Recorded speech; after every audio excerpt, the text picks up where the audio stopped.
Strawberries love the climate here on the low hills near the Pacific Ocean, even in the winter.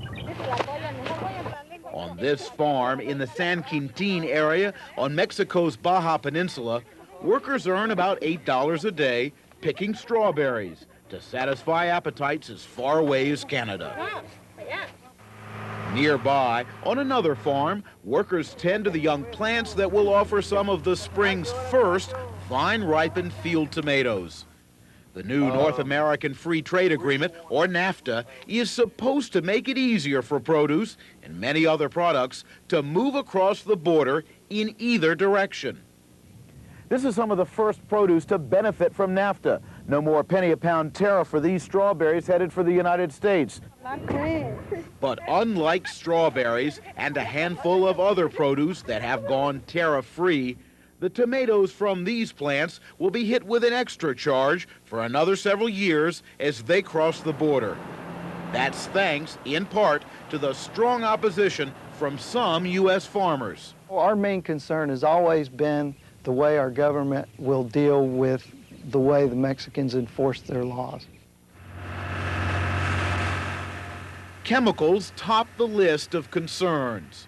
This Baja farm is using a fungicide approved for use on strawberries in both Mexico and the United States. We don't use anything down here that we don't use on the other side of the border. We can't afford it.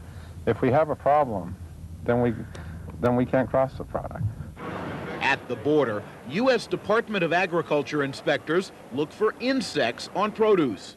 The USDA concedes that about 95% of all produce trucks cross the border without an inspection from them. We cannot show you the produce inspection process here at the border that checks for pesticides. That's because the U.S. Food and Drug Administration insists on keeping those inspections secret. The FDA is under fire over the inspection process for imported produce, amid mounting calls for sharp reductions in pesticide use.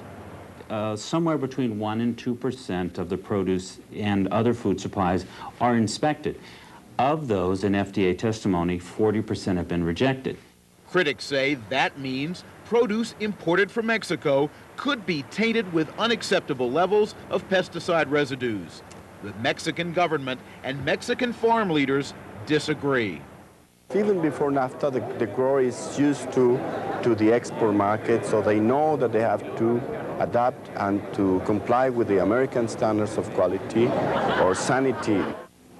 In San Diego, water quality chemists question how carefully Mexico is monitoring its chemical use and sanitary conditions.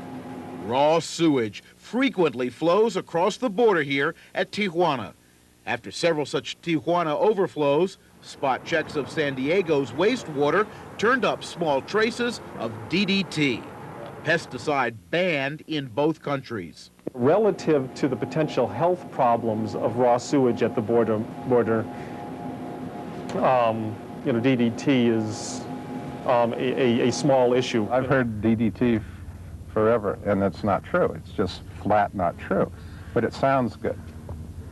If you want to badmouth this deal down here.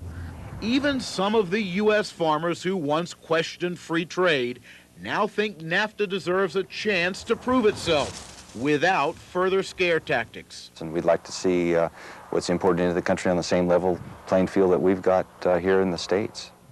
That is exactly what the free trade agreement is supposed to do, hopefully offering consumers on both sides of the border more abundant and more affordable fresh fruits and vegetables.